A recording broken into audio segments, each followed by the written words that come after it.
Army units eliminate scores of mercenary terrorists, destroys their weapons in qualitative operations in various provinces. And Syria's representative at the United Nations, Syrian government's role as a partner to the United Nations Humanitarian Response Plan is undeniable. And Russia's permanent representative to the UN, Churkin, stresses that political settlement is a precondition for improving humanitarian situation in Syria.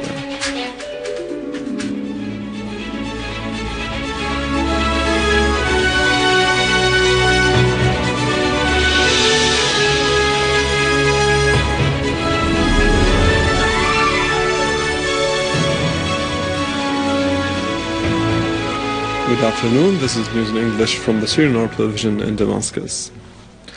Syria's permanent representative to the United Nations, Dr. Bashar al-Jaafari, asserted that the Syrian government is an integral part of the humanitarian response plan signed with the United Nations Office for the Coordination of Humanitarian Affairs. More about that in the following. الحكومة السورية جزء لا يتجزأ من ما يسمى خطة الاستجابة الإنسانية التي وقعناها مع أوتشا. Syria's permanent representative to the UN, Dr. Bashar al-Jaafari, said that Serbia has been following this humanitarian response plan for over 2 years in cooperation with the UN. So any talk about Syrian government non-cooperation is completely incorrect and untrue. Al-Jaafari asked, can UN Under Secretary General for Humanitarian Affairs Valerie Amos tell us what she did for thousands of Syrian families that are now homeless and that fled their villages due to the criminal practices of armed groups there? He asserted that the Syrian government is doing the large share of humanitarian work, something which Amos is well aware of, wondering why she attempts to deny this fact in her report to the Security Council. Secretary General for Humanitarian Affairs, Mrs. Amos, has been to Damascus many times. She met with the highest authorities at the Ministry for Foreign Affairs in Damascus, including the minister himself. The Syrian government appointed as a liaison officer to deal with the OCHA activities in Syria, a diplomat from the ministry with the rank of deputy minister, as a sign and gesture from the Syrian government that we are extremely keen interest in respecting our commitments and facilitating the task of OCHA's activities in Syria. You may be aware that today's briefing was called for by the British delegation, and you may have also noticed that calling for a meeting of the Security Council to deal with the exclusive aspect of the humanitarian situation prevailing in Syria is a kind of selective approach with the provisions of the presidential statement to which Mrs. Amos referred a few minutes ago. The presidential statement, for instance, speaks about the criminal, appalling activities of Al-Qaeda and Jabhat al-Nusra in Syria, and calls for the Security Council members to deal seriously with these crimes in order to make pressure on those who are supporting these armed groups to refrain and desist from their criminal activities. But for some reasons, the British delegation did not see this aspect of the presidential statement and has been dealing selectively with the content of the presidential statement. We don't mind seeing Mrs. Amos briefing the Council on the humanitarian situation in Syria, but we would like her also to take into consideration the overall content of the presidential statement. I have noticed a few minutes ago when she was answering two questions actually, one on the sanctions and the other one on the criminal groups operating in Syria. She answered by saying that she doesn't have information, or that the UN did not take any stand so far, or that no reports confirming this or that has been published yet. All that is not accurate. In the second committee, there is a resolution adopted every year on the negative impacts of the unilateral economic measures taken by some member states against some other member states. And the second committee has been adopting this resolution for decades. It deals exclusively with refusing any unilateral economic coercive measures. This is the name. Here we are not talking about sanctions. Sanctions are imposed exclusively by the Security Council. Any other so-called sanctions taken by any member state, unilaterally speaking, are not sanctions. They are unilateral coercive economic measures. This is a UN terminology. So we have an arsenal at the United Nations in the second committee as well as in the sixth committee on this very important issue, including the blockade on Cuba that we will discuss very soon. This is part of what we are talking about, but it is dealt with accordingly by the sixth committee. So Mrs. Amos is not very well briefed by her aides on how far the UN system is deeply involved in refusing this kind of irresponsible and provocative behavior by some member states. Then, as I said at the beginning, the British delegation could have called for a meeting of the Security Council to deal with the presence of the terrorist and criminal and armed groups in Syria, operating for the benefit of Saudi Arabia or Qatar or France or Turkey or whatever. One of you raised this matter. So why dealing exclusively with one aspect of the presidential statement? Although it is important, we don't mind dealing with it. We are acknowledging and we are saying that yes, we have a humanitarian situation prevailing in the country, but we should know and say what are the root causes of this humanitarian situation. Mrs. Amos, in her briefing to the Council, mentioned that some neighborhoods in the countryside of Damascus are under siege. Yes, but she didn't say why. She didn't say that these neighborhoods are under siege by the Syrian army because there are armed groups in these neighborhoods taking the civilians as human shields. She should have said that. She should have explained to the members why she is making this remark. She is right on the remark, but she is not right on the explanation of the root causes of this remark. So this kind of neutrality is not a pure neutrality. It's playing with the cards of those who are fishing in the murky waters with regard to the situation in Syria. The members of the Council had a fruitful discussion. They went to the substance, contrary to the selectivity approach taken by Mrs. Amos. The whole aspect of the situation in Syria was discussed. The members are much more aware and advised by the events taking place in Syria about, the real picture of the situation over there. We have sent so far to the Secretary General as well as to the Security Council members almost 440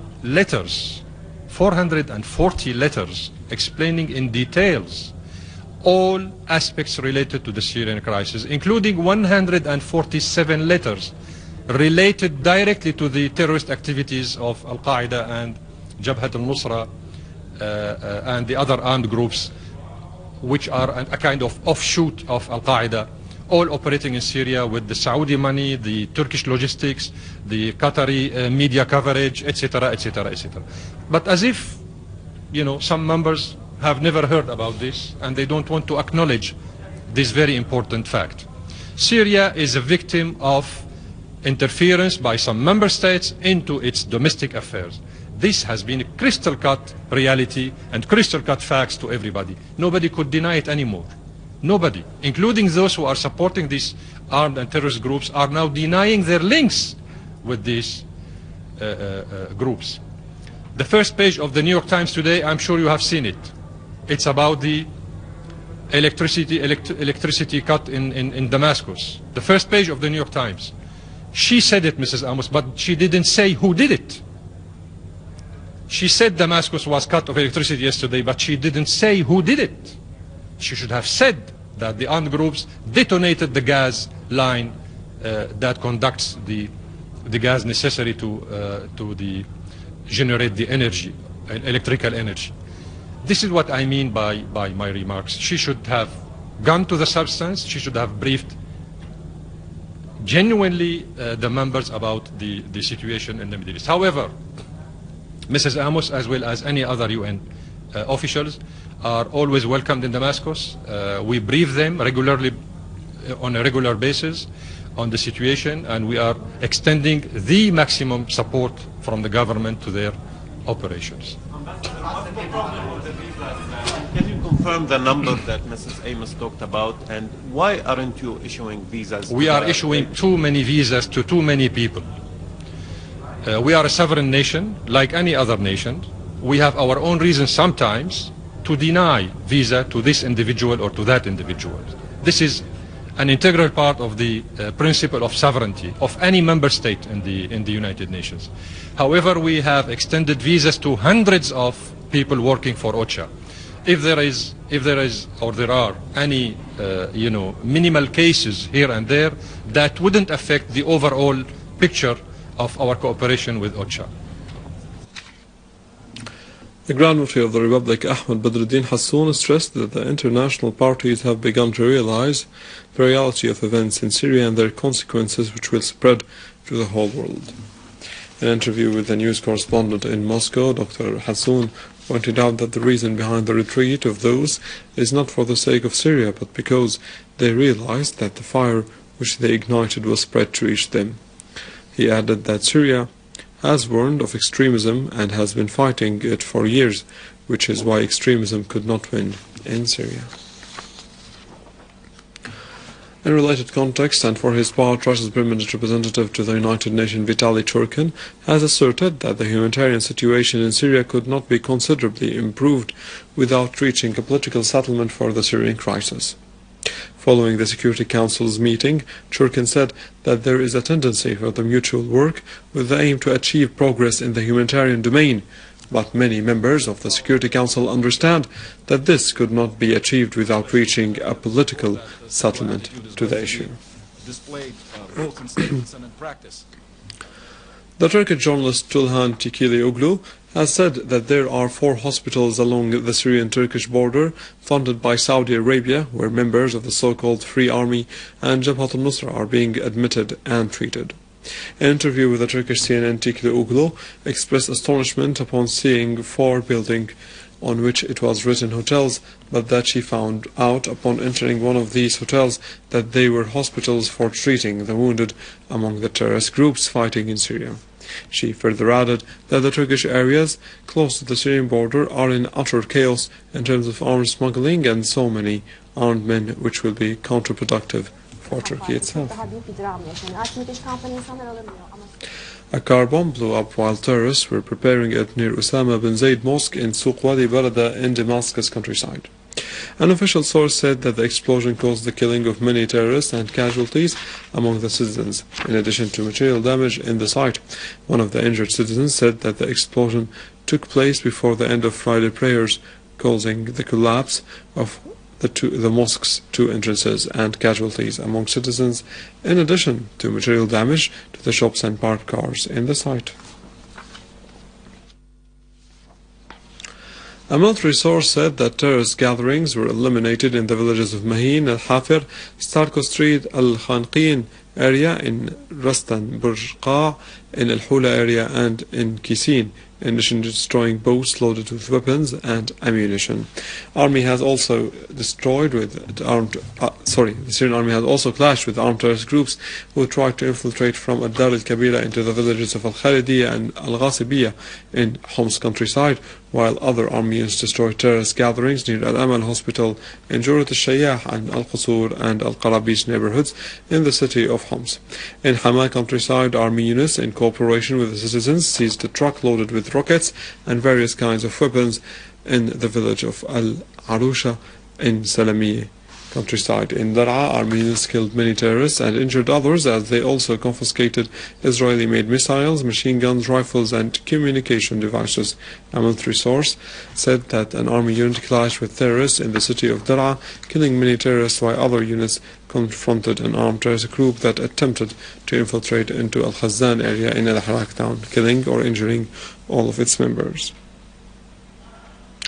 In Latakia, army units destroyed a thermal missile hideout and 2 weapons and ammunition caches as they eliminated armed terrorist groups in Latakia countryside. According to a military source, the source clarified that the bodies of the terrorists Imad ad-Din al-Julani, one of Jabhat al-Nusra leaders and a leader in Al-Qaeda-linked Islamic State of Iraq and Asham, Abu Ahmad al-Iraqi, were identified among the dead.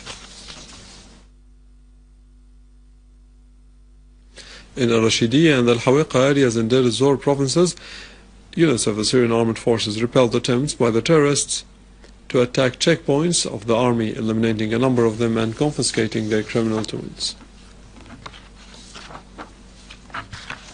Moving to Al-Hasaka province, where units of the Syrian Arab Army, in cooperation with the units of the National Defense Forces, destroyed a number of boilers used by the terrorists to refine oil illegally in the province's eastern countryside. And with this, we end our news for today. Thank you for watching. For more details about Syria and the region, and to view this bulletin again, you can always visit our website in English, www.syriaonline.sy. Now to the latest in business and market news with Nariman Qassam, but after a short break.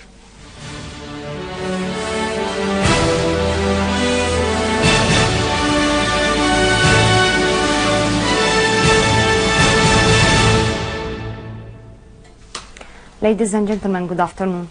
The Director General of Marketing and Storage Establishment asserted that the establishment has taken new procedures to protect the consumers, taking into account the basic needs of the citizens.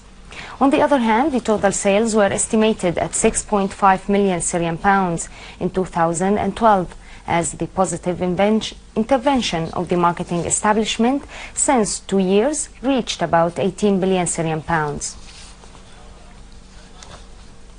Director of the Cooperative Agricultural Bank in Hama province has said that the total quantities of fertilizers sold to the farmers has reached 100 within the framework of funding the winter crops like wheat, barley, sugar, beets, lentils, vegetables, lettuce and spinach. It is to be noted that funding the strategic crops like wheat and sugar beet to the farmers is to be done by cash money.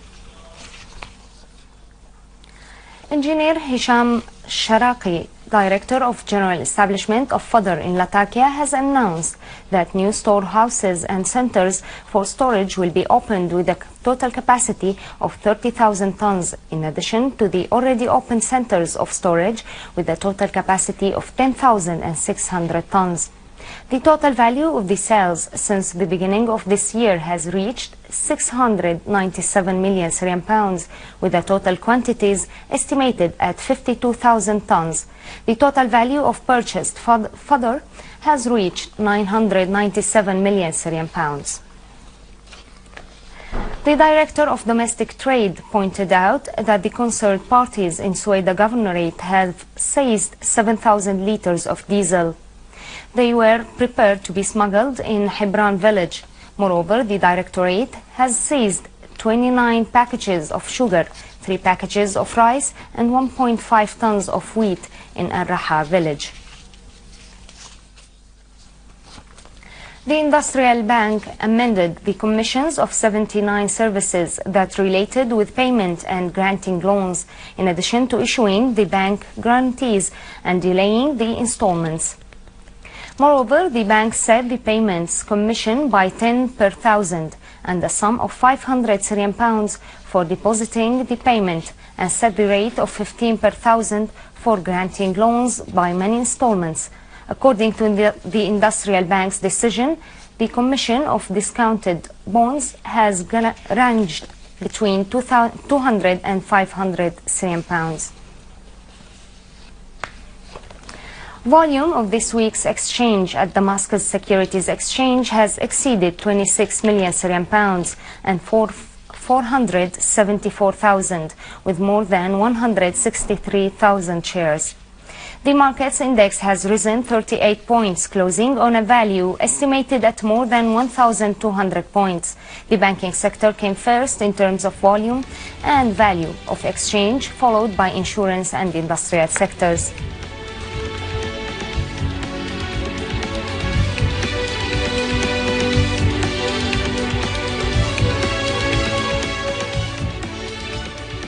The dollar has its back-to-back weekly losses against the euro in a month, as weaker than forecasted economic data added to bets that the Federal Reserve will put off slowing stimulus to help the U.S. economy strengthen.